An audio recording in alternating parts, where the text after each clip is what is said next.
I'm Bruce Stanton. I'm the owner and creator of the Reign of Terror Haunted House. So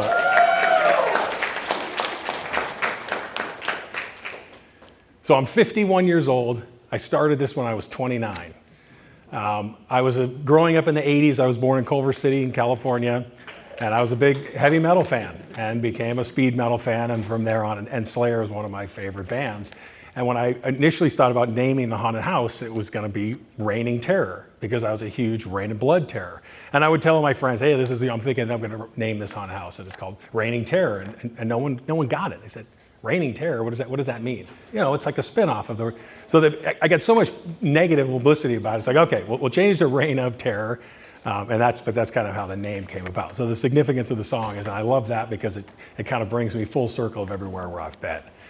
So the Reign of Terror, and first of all, I want to thank all of you for coming. I mean, it's an extreme honor for me to see people come in that are interested in what we're doing. If you've been to the haunted house, thank you. If you haven't been to the haunted house, I definitely think it's something that's worth seeing no matter how far you live. The haunted house today, we're located at the Jan's Marketplace in Thousand Oaks, which is in Ventura County. And so it's 28,000 square feet. We're a permanent haunted house. It's 135 rooms. It's 10 unique themes. It's, like I said, 28,000 square feet. We've got 51 animations, over 100 static characters, and we have a staff of 75. We incorporate the biggest state-of-the-art technology that we can with our digital scenes and the animations and animatronics and timing that we do. We have a digital camera system. We can completely control and operate the haunted house through an iPhone. So we can turn our compressors on, we can turn on the audio, we can do everything. We can change our haunted house ambient sound to our security sound. We can set up our Christmas show all through your phone. So, and it's something that we just kind of love doing. But the reality of it is how did we get to this point? Because we didn't do it overnight. I started the Reign of Terror not really that much different than I think most people that get involved in Halloween. And that's just my pure love of Halloween and haunted houses. I think that Halloween for a kid, it was kind of the first time that you had the freedom outside of your parents. You got to walk around, it was at night, you might not have done that much. And I think that's why it was just so inspirational to me and such a positive experience. We moved from Culver City up to the Bay Area when I was a teenager. I stopped trick-or-treating and I started doing just a little display at my parents' house. Nothing more than you kind of see, but it was just, I just loved doing it. So in 2000, I went to college, I got a career, and then in 2000, I bought a home in Thousand Oaks, and then that's kind of when everything started. And I remember not really even thinking about doing a haunted house up until it got very close to Halloween, and then I started seeing Halloween decorations. And I literally think like there was a switch that was just flipped. And it's like all of a sudden, all that experience that I had before came back. And it's like, hey, I'm gonna do this. The first year it was a yard display, pretty standardized. But I remember as a kid going through, someone opened up their house and allowed you to walk through their whole haunted house. And I thought that was the coolest thing in the world. So the second year, which would have been 2001, I turned our house into a complete walkthrough. Now it was terrible. I mean, it was, I have a picture of the dining room table and there's a person with their head sticking up and there's no coverage whatsoever. You're looking at everything in my normal house. But hey, for what I had, it was a start. We had about 40 kids that came the first year and we ended up doing it at the house for 8 years. It grew from 40 to 400 to 4,000 incredibly fast. And it was kind of like a creature of my success. And at this time, I wasn't savvy with internet and Instagram. I don't even think Instagram existed. So it just was kind of a word of mouth type of thing. And it just exponentially was getting bigger and bigger and bigger. But it was a hobby of mine and I loved doing it. And the good thing, I was in a financial situation where I knew there was going to be costs affiliated with the haunted house. So I wasn't going to build a haunted house and then stick it in my backyard. I had a nice car, so I wasn't going to not park the car in the garage. So I think I kind of set my tone a little bit different that I've followed all along from where I'm at now. And that's kind of like you got to pay to play, so to speak. And I knew I had to invest to have something that was going to be different than what everybody else was doing. So I got a storage unit. And that was a 5 by 10 storage unit. That became a 10 by 10 storage unit. That became two 10 by 10 storage units. I had a 14-foot moving truck. I had a 26-foot moving truck. We had two 26-foot moving trucks. So it was just exponentially getting bigger and bigger and bigger. We never charged. We had a little donation box out there. And I put that out there really more just for the gratitude, because so many people came through, and that was kind of a show of appreciation if someone liked it. It was never designed to recoup the money. I was doing it just for the love of it. I mean, our storage alone was like $5,500. I found out about the trade show, the Trans World, which is the big Halloween trade show that's in St. Louis, used to be in Chicago. And I started going early on. And I met people that were like me. They were in their mid-20s, early 30s, and they were in a situation where they could start building a haunted house. Now, mind you, when I finished doing this at my house, the house that I lived in was 1,500 square feet. The haunted house, for the last year I did it, was over 2,000 square feet. And there was rooms in the front, there was rooms in the side, there was rooms in the back. And it took over the entire house. Other than a kitchen, a guest bathroom, and a guest bedroom, every room inside the house was the haunted house. But what I did is I built the structure in the house so I could take it all down. So it was incredible how fast it came down. And I never put nails in the walls, and there was like substructures that were done. I started building like in September. Now, mind you that the whole house was a haunted house, and it was full of dark walls, and haunted houses are all about being dark. So my bedroom was behind a wall. So for the month of September and October, like I was living in a tomb. I mean, I thought it was cool. So mind you, one thing for everyone that's thinking, I was single at the time, okay? Not because of that reason, hopefully not, but the reality of it is I really could do whatever I wanted. So I was willing to do what the neighbors or other people wouldn't, because hey, I had to answer to myself. So it was a fantastic thing, and I loved doing it, and it was a hobby of mine, and this is what I wanted to do. I used to work on old muscle cars, and this became that new hobby I was going to invest in. So my plan was, this was it. I was doing a home haunted house, and it was going to be fun, and when it wasn't fun, I wasn't going to do it. But the city had a different plan for me. So on the 8th year and 4,400 people later, and KCAL 9 News, covering the story, which they called me ahead of time. This was the first negativity I've ever got about the news. As they called and they said, look, we want to do a story about the haunted house. And I said, no, you can't, because the police are going to shut me down. And it was kind of like, well, that's great, but we can do it with you or without you. So I thought, well, screw you. I'm going to be there at least. So they showed up. It got bigger and bigger and bigger. So the city came to me and said, look, we love what you're doing, but you can't do it anymore. You're blocking off your street. We were on a cul-de-sac. You've got neighbors and adjacent streets are complaining. People are parking all over. I mean, it was crazy. You think about it now, we didn't just do it for one night. Quickly, it went from 1 night to 2 nights to 4 nights. And 4 nights was the most that we'd ever got to. But you figure, we're having over 1,000 people on a cul-de-sac that are congregating. And you can think about kids running around. And inevitably, this was ideal that this is what happened. I later found out that in the line in 2007, the last year I did it, was the former mayor and some kind of city official. So they were kind of scoping me out, I guess. But it was perfect timing. So what they did is they provided me a space. They said, look, we want you to do this. We're going to give you a space. Now, I did it through the Conejo Recreation and Park District, which was kind of the entertainment part of any city, and all cities and stuff have it. And they were Halloween fans, and they tried to do events in the past, but they never could get anything off the ground because they never had someone as crazy as I was, or someone that had all the assets.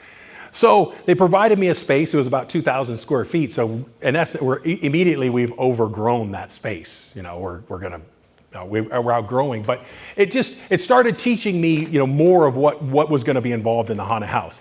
And when I started, even when I was at my home, I would do things that the average other person wouldn't do. I don't know if anyone's familiar with Haunt World magazine. It's a magazine prescription. It's kind of phased out now. I mean, it was big, I think, in the 90s and 2000. And it would talk about haunted houses. And there was a haunted house owned by a woman, Sydney Neal, that was in Salt Lake City, and it was called Rocky Point.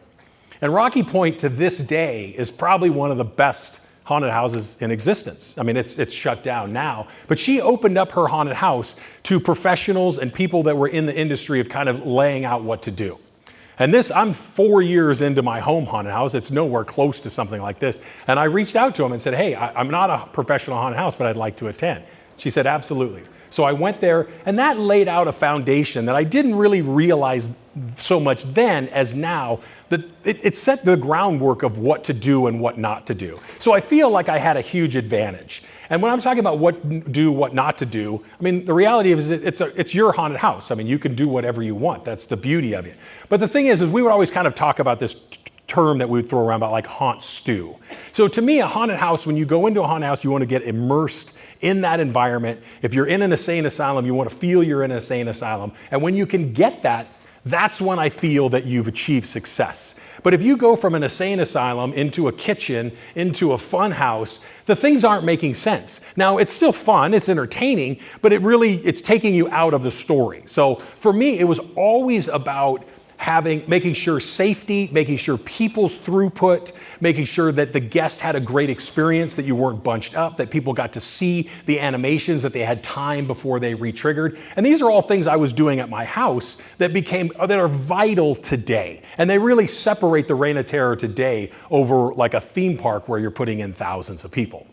So we basically lasted 1 year at the city center, and then the Jan's Marketplace, which is in Thousand Oaks, kind of the original mall, they had a great relationship with the CRPD, the Conejo Recreation Park District, because of fireworks, and they said, look, we love what you're doing, we'll provide you a space if you do it here. And they gave us, it was like an 8,000 square foot shoe store that we were in. So now all of a sudden we're moving, we're taking our moving trucks and we're starting to pack up for this new space. They gave me a temporary lease agreement. And we're as soon as it partnered up with the city, we've been a nonprofit haunted house. We're raising money for the theater and the teen center and different things without the city of Thousand Oaks. Now we've expanded, and I'll get into that a little bit later. But so it was always kind of a nonprofit. And the thing is, again, I have a professional career. I sell dental implants. I'm sure you guys all knew that when you saw me. But the thing is so Halloween is just for fun. I mean, people always ask me, are you in the movie business and that? No, I'm not. But I had the passion and the drive behind, and I think that's really what you need. So we started setting up, but at this point I have to admit that it was kind of like I was kind of flying by the seat of my pants. You know, we did this home haunted house. It was very successful. It had a lot of control. We had moved once, we tore down, we put it into trailers. At this point, when I started to move, I bought a 53-foot semi-truck trailer because taking it to storage just wasn't working out. I mean, it was getting harder and harder, and there was so much energy exhausted in just that. So we could store the props to when we were in a certain spot, we would set up an area to where we could store our props, and then we put the walls and stuff in a 53-foot trailer. So we got this spot for 3 months. The haunted house is about 6,000 square feet, and everything's going great. It's the middle of October, and the mall comes to me and says, look, we've rented the space. How fast can you get out? And this is a haunted house biggest nightmare. So it's like, well, we can get out of the end of November, when you said, well, no, we need you to get out sooner than that. So I don't know if it was a little bit of obligation or however they felt, but they said, look, we love what you're doing. We'd like to show you another space. And this was above the Gold's Gym. So if you're familiar with the Jan's Marketplace, the gym was an old catalog type store that closed down years earlier. It was converted to a gym. And the upstairs was kind of like the attic. So they looked at that space, and I went and I looked up there. The first thing that came to mind is the fire department going to let me do this? Because when I looked at it, there was no lights. It was a 31,000 square foot space that had nothing in it, wide open, haunted house dream, not a window, not an air conditioning. You know, it's just a black all the time. So I said, well, the fire department let it set it up. And then number two is, can I leave it set up? Can it be permanently here? And they said, no problem. Well, as soon as they said that, now the haunted house has really kind of stepped into a different phase of where now it's kind of like sky's the limit. We're in a huge space. It can be there year round. We can work on it year round, kind of as we're building. But we get up into this space the first year. This is 2010. Just to give you kind of an idea, there's an entrance door and an exit door. The distance between that two is 195 feet. So we've got 6,000 square feet to fill 31,000 square feet. So it's almost like we could have one linear line that goes from the entrance into the exit. And at the time, it was kind of a Victorian theme. Stuff from my house and stuff that we had kind of expanded. And we would always build the walls and stuff at my house and then truck them in. But now that we've got a permanent location, now we've got a space that we could build. So now going with that whole theme of kind of making sure everything made sense, we just continued to add different themes. We would kind of run out of ideas or run out of space for the Victorian or our traditional haunted house, and then different themes kept adding on that.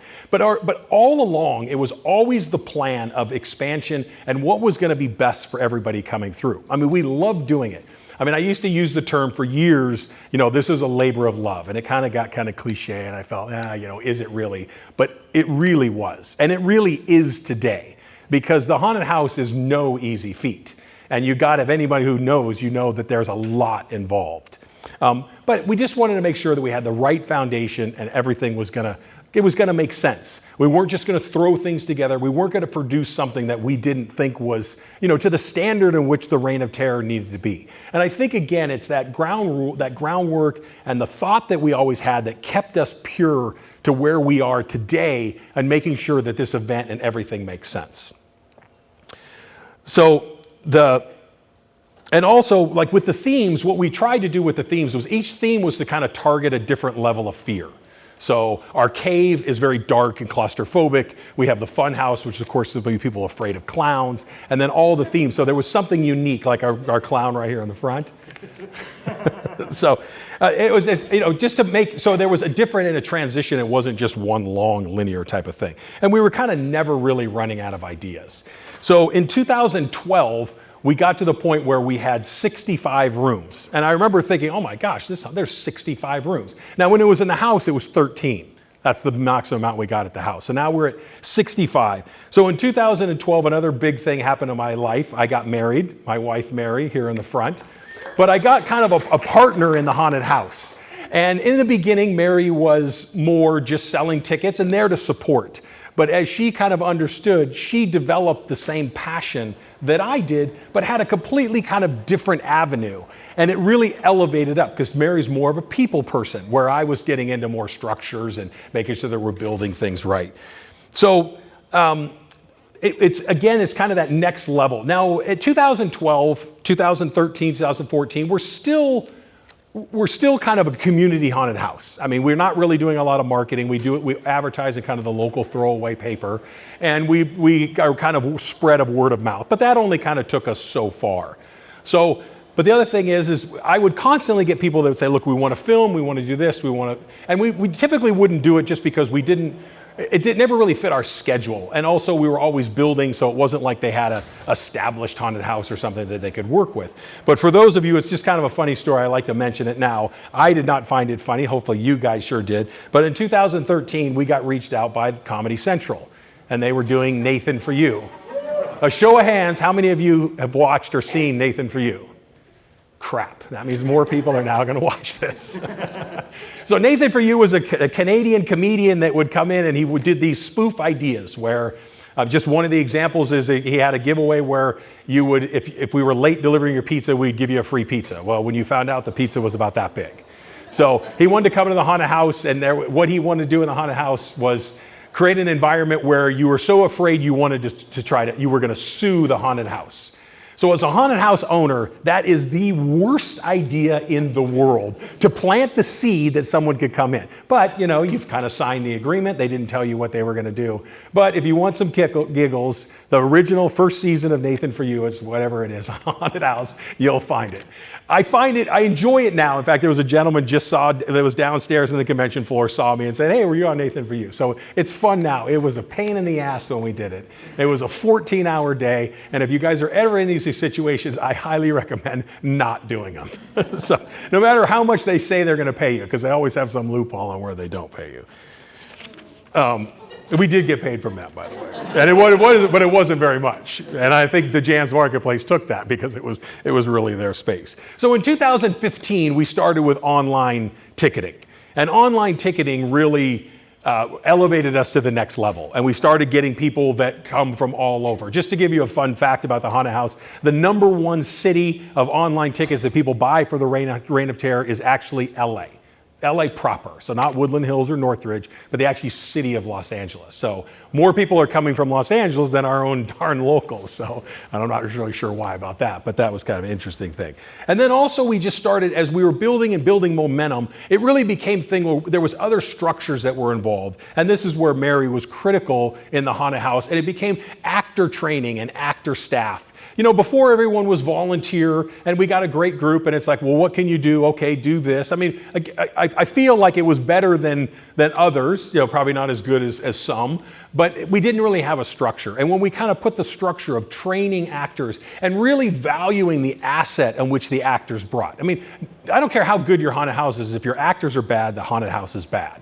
Because no one's gonna remember the beautiful sets, because when you have some terrible actor that's in your face or whatever they're doing. So, but training the actors and making them more involved and letting them help with the flow. You know, these were all critical things that we were able to establish that early on that really helped us and as we grew and got bigger and bigger. So in 2015, we had a pretty good actor staff, and we had one of our actors, his name was Tom, and he was a resident of Thousand Oaks. He was like 35 years old, and he developed cancer. And he was a young, healthy guy. And all of a sudden he's got cancer. And this was in January, February, and there was a GoFundMe page. And we said, well, you know, yeah, we could give him $100, $500 or whatever in a GoFundMe page, but that seemed so impersonable. And since he was part of the haunted house, we said, let's open up the haunted house. We'll open up the haunted house. It happened to be in February of 2015. And there was a Friday the 13th, so I thought, well, great, I know nothing better than that, you know, Friday the 13th. So we opened it up. Every dime we made, except for some small expenses, fog fluid or whatever, went to Tom. And it was a great event. And it opened up our eyes to start doing specialty events. And we've done specialty events, and we do them, and we raise money for animal shelters.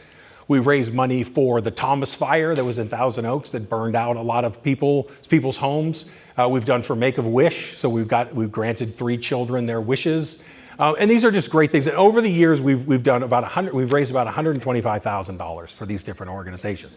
And it's that stuff that really what we love doing that keeps the passion going. And that's why I think, again, when you look at the Reign of Terror, it's not just how many tickets can we sell, how fast can we put people through? Because if that was the case, I can tell you right now, we wouldn't exist.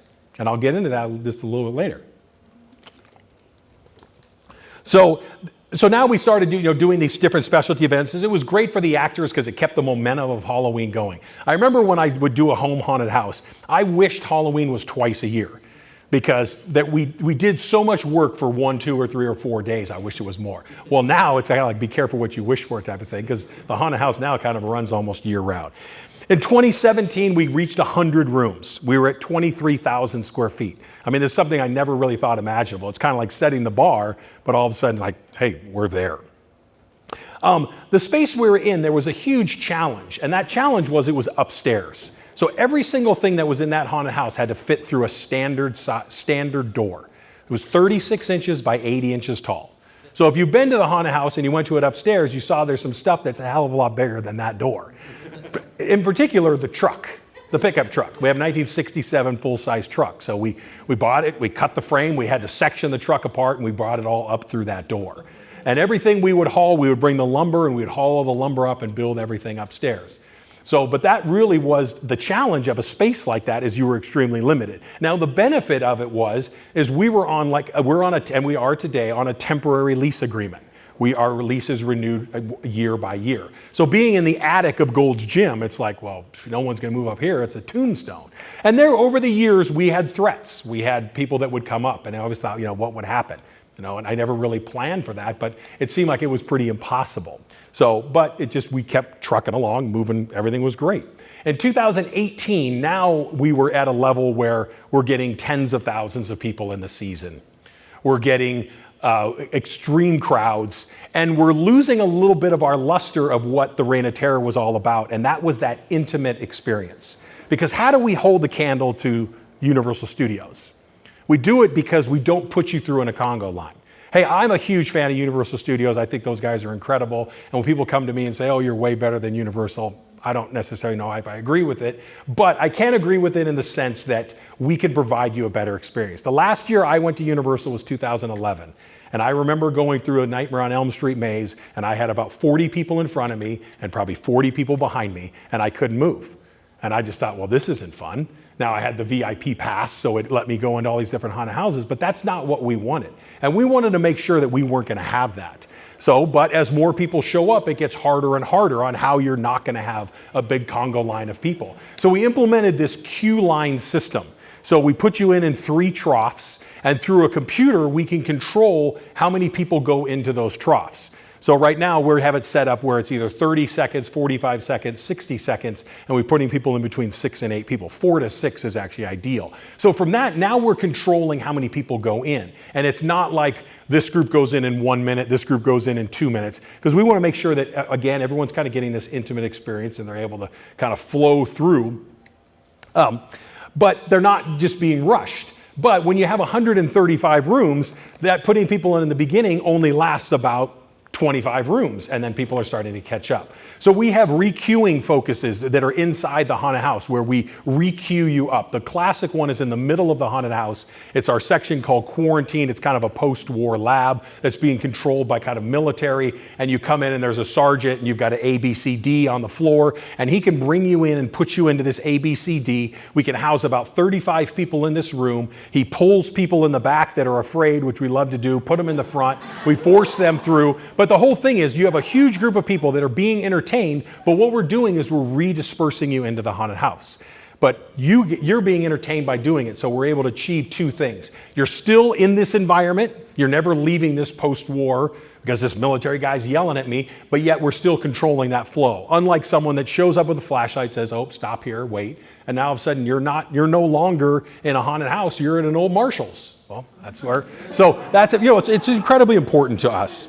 So in 2019, we started doing a Christmas event because we said, you know what? I mean, people love Halloween. How about doing a Christmas event? And that was extremely successful. And it's a very short-lived type of event that we do. But now it's like the Reign of Terror now is a year-long thing.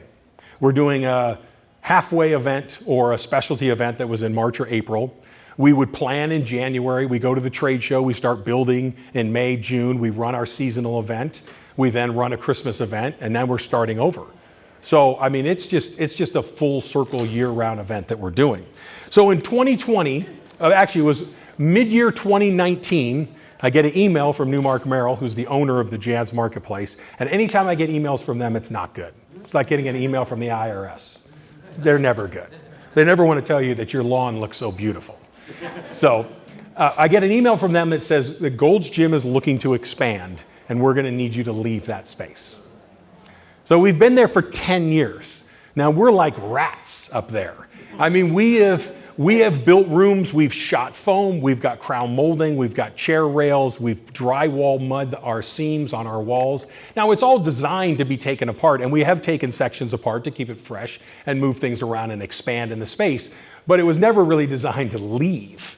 So they said, look, this is, we can share the space. I knew that was never going to work, that we could never cohabitat that space. But they had a space that was an old Marshall's that was downstairs, and they were going to let us move into that.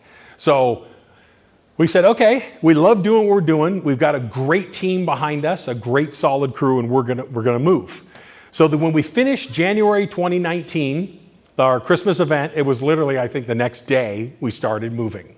Now, Mary brought a crew in, a bunch of our actors, and we took each room and we put it all in boxes. We took down all of our wall panels and we started stacking things up. And a lot of the electrical and computer lines and cables, we rolled them up, but we knew we would kind of get rid of them. It took about a month to tear the whole thing down. So now we're up in the space. So we got about a month up in the space, and then I hired a professional moving crew. That was the best money I ever spent, because I think the actors were all for putting it in boxes, but they didn't necessarily want to move the boxes, and I didn't blame them. I mean, we have 3 pianos, we have a Coke machine. These are things that you don't want to move down a flight of stairs. So we had a professional crew that moved down in February, and then March we started bolting the walls up. Now the benefit of us moving is anything that we ever didn't like upstairs, now's our opportunity. We were able to completely revamp the flow. Originally, the haunted house was an old mining town that you came into and you went into our cave. And now you came into a prison, and we were able to change the flow. So if you had been to the haunted house, we always want to do enough changes. No matter how many times you've been, you're substantially seeing changes that make it a fun experience. And they're not all in one spot. It's not like, oh, did you see the 5 new rooms we did that are all in one spot? It's peppered throughout the whole haunted house. So March, we start setting things up. Now, does anybody recall what happened in March of 2020? Let's not talk about it. So if you think about, holy crap, what have I got myself into? We've now signed a new lease. We're paying a substantial amount of money for this space, and we've got a global pandemic. Now, I thought this is going to last 3 or 4 months, but it didn't. But the thing is it really kind of turned out to be a blessing in disguise, because to tear down at that point about a 26,000 square foot haunted house, remove all the LED lighting, all the audio, all the computer lines, all your camera lines, and reset that up was going to be an incredible feat. And although the plan was to open in 2020 and we moved to open in 2020, I don't know that we could have had the quality event that we have today. So it really was kind of a blessing in disguise. And I'm trying to spin a positive out of a terrible negative, but also the timing. Had it happened in July, had it happened in October, it would have been a world of difference for us. So we were able to set up our core group of people. The core group of people of our haunted house is only about 6 people. That's who develops and builds and does everything for the haunted house. And the reality of it is, if I have 10 people there working, I have 5 people working and I have 5 people watching. So for those of you who do haunted houses, that hits home. So anyway, so with the core group, I mean, it's such a dedicated team. And now we were all working from home. We all had additional time. So it allowed us to build an event now that I feel is so state of the art, and everything, and as it has been all along, everything we do at the haunted house has a purpose. Every actor is in a specific spot for a purpose. Every prop, every animation is all designed so people who are going through are entertained, they're having a good time, they're laughing, they're getting scared, and they're getting the unexpected. So we pride ourselves on the fact that after 135 rooms, you still have no idea where it's coming from. It's coming, and you know it's coming, but you just don't know where. And that's something that we pride ourselves on, and we continue, to this day. I said to the crew, as soon as we can open, we're going to open the event. That turned out to be April 27th, 2021. That was the first time that we tried to do it in October. We went through all kinds of different means. There was no way that the city, the county, the state was going to let us open a haunted house. I mean, they have a hard enough time with haunted houses as it is, let alone in a pandemic. So we opened up for kind of our halfway to Halloween event. We had a huge pent-up demand. It was a great success. It allowed us to try different things, see how the season was going to work. We'd made a lot of changes. Some things worked great on paper, didn't work in reality, but we had the ability to change. So season 2021 was our best season we'd ever have. I chalk a little bit up to the fact that in Los Angeles, we were shut down. There was people looking to do things. But I think the reputation of the haunted house has gotten big enough, and people know to come and they know what they're going to expect, and we're delivering. So being on the ground floor, though, has just opened up huge opportunities, because we're not limited now to a space that's that big by 80 inches tall. We've got a roll-up door, so our animations, our sets can get larger. We've got higher ceilings. So there's just new and incredible opportunities. So the great thing for us, and I remember saying this early on, the day when you kind of look at the haunted house and you just think, man, this is as good as it's going to get. I don't know how we're going to top this. Those are the telltale signs that you're kind of done. The cycle of the haunted house has reached its tail end. And we're just not there. We're proud of what we're doing. We always are second guessing. We always see something and think about how we could do it better. We're always seeing different opportunities. So we show that every year. You're going to see that in 2022 with all the additions and the changes and stuff that we had. Our mission statement that I had initially was always to provide, a great, fun, incredible haunted house. Whether you want to get scared or whether you want to have a great time, the Reign of Terror, I think, is for everybody. But when thinking about this, I started looking back at the landscape of Los Angeles. And I started thinking about the different haunted houses when I started. So here it is, 2022. I'm 23 years into the haunted house. And I started counting how many independent haunted houses don't exist. And I got to 17. And you think about Spooky House, Old Town Pasadena, Sinister Point, Jeff, a great guy. Some of our great stuff is from him. But haunted houses are extremely difficult, especially in the Los Angeles market. You have a lot of things going against you. And number one is the cost. But I think it's the product that we've provided and our mission statement of the fact that we're always doing this for the right reason is why we exist and why we're still here when so many others, they weren't. Now, there was a lot of people, there was a lot of different reasons, and most of them are just cost. But there's a lot of people that get in it that think, oh my God, I'll make a bunch of money, and they advertise, they have some fancy video, and you go and it's just garbage. And those just boil my blood because I'm always a firm believer on the fact that if you go to a good haunted house, when you leave, you're gonna wanna go to another haunted house. Haunted houses are good competition. In Southern California, you can go to the beach, you might be able to go skiing, you can go to everything. So our competition is not haunted houses. It's the million other things that Los Angeles and Southern California has to offer. But bad haunted houses are, they're just tough for everybody. So and also I just think about if we ever had to tear it down, like what would it take? I remember I had my semi-truck trailer, and we calculated now that we would need about 18 trucks to move what we have.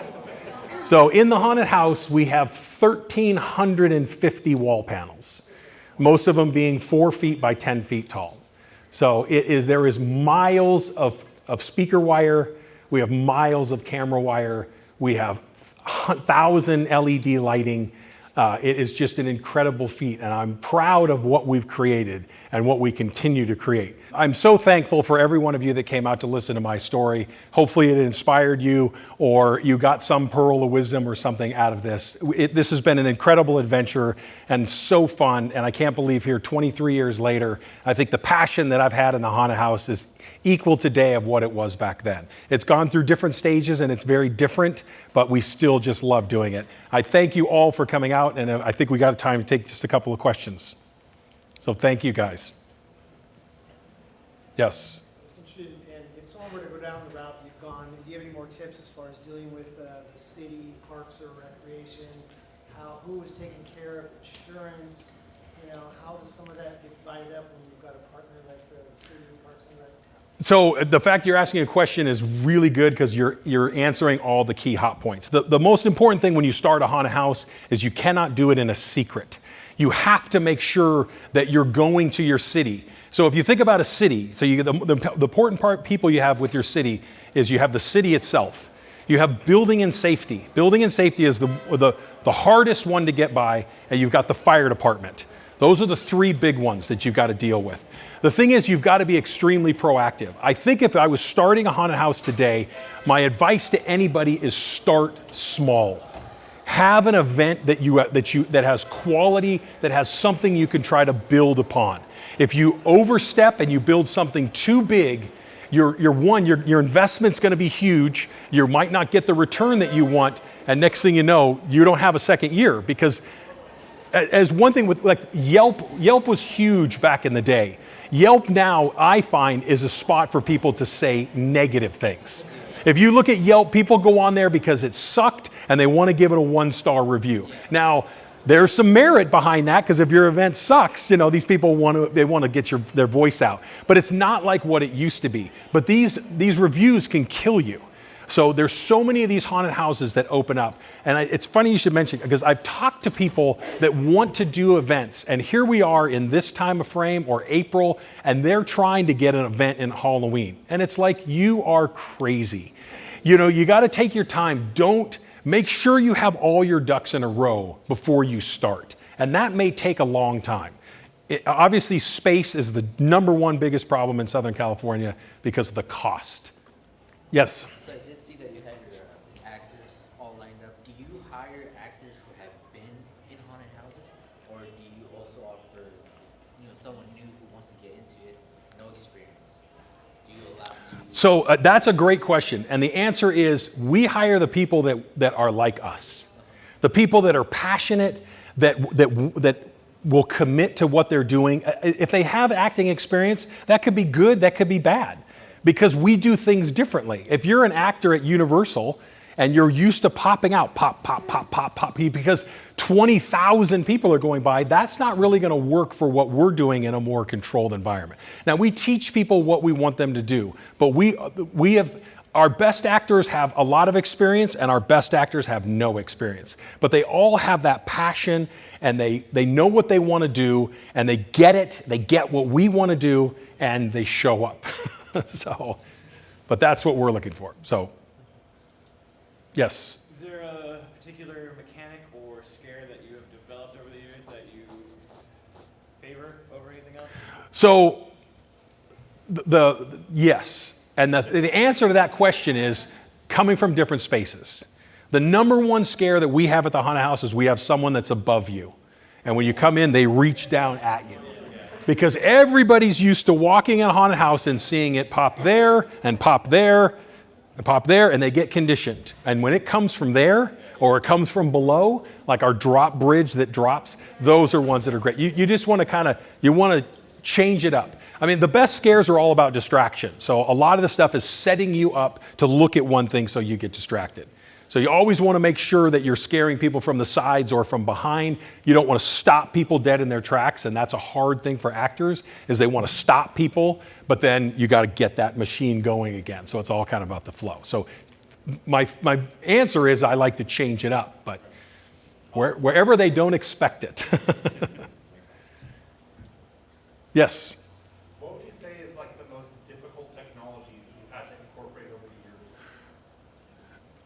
years? The hardest, and I have to give props to the guys that help out that are kind of the electrical people that have more of that. And again, none of us are trained in electrician or set design or set building, but it's just whatever their skill is. The hardest thing for us was when the fire department came to us and they said, we love this. You know, we treat it as a temporary event because you only run a certain period of time, and that was critical over having a haunted house that's permanent, because if it's permanent, you have a whole plethora of things you have to apply to. But what they were requiring is that we had an ability to shut off our audio and play a message. And to me, it's like, at that time we had stacks of amps that were running through a computer, and it's like, how the heck are we going to do that? You know, and then you needed kind of a master switch, but we've been able to incorporate that in. And as you grow, you'll be able to adapt those things. So, but that was the biggest technology challenge. It's like, I don't know how and we kind of cheated it for many years until we figured it out, and now they absolutely love it. Just a push of a button, boom, all the audio shuts off and an emergency message comes on. Yes. Do you ever have people get so scared they lay on the floor or crawl or you have to their chicken out? We have that all the time. So so there's exits about every 50 feet at the haunted house. The funny thing is the first exit in the haunted house is the number one most exited spot.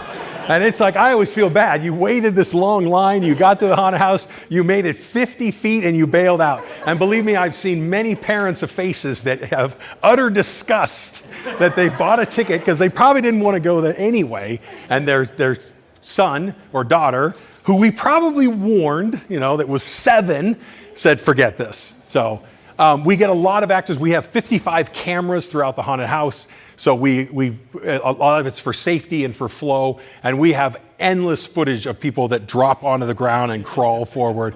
And we have some really comical, you could spend days looking at. We had an experience where a father had come through with multiple kids. There must have been 6 or 7 kids. And there was a pop-out scare where the actor came out of a cabinet. And the father either lost his balance, but tripped, and like a domino effect, knocked these kids down. And the one kid was going like this, but had somebody on top of them where they couldn't move. And for us, again, watching people laugh, that's a huge success in my book. If you go in and you had fun and you just laughed your head off, that's every bit as someone coming out saying, oh, that's the scariest. Because the scariest is an impossible thing to ever achieve. Yes? Is there anything new that you're especially excited about for this coming Halloween? There is. Did you go to the halfway to Halloween? Anybody go to the halfway to Halloween? Okay, so you saw some of it. But yes. I'm not going to tell you what it is, though. But it's an animation. And if you did see it through the halfway to Halloween, it was fantastic we were able to run it because it worked well, but it didn't work well enough. So we were able to test it, and we were able to kind of increase the intensity, so to speak. So I'm a huge fan of animations. But actors are kind of the core of the haunted house that really bring that life. But I think animations for support. So that's one of the big things we've done now is we've added more animations, not to replace actors, but just to give more of that kind of awe factor. So I was never a fan of the DIY. See, I don't even know what. So because I was never going to build an air cylinder out of a PVC pipe or something like that. So professional animations. I mean, the props we buy are the same props that Universal's buying. In fact, we're buying from the same vendors. So the two skeletons that are at the haunted house or in front of our hearse outside, those come from a company called Scare Factory. They're not from Home Depot. They're about 7 times the price of the ones from Home Depot, which maybe that's not smart on my part. But like we only buy professional quality, items. And, we collect a lot of things from Craigslist. I scour Craigslist all the time. It's an incredible way to find unique things. We've got an old pump organ in the haunted house. I mean, yeah, I could build it, but no one could make it like that. The church pews that are in our church we got from Long Beach here. They came out of a church that was built in 1910. So it's stuff like that is like a golden find for us.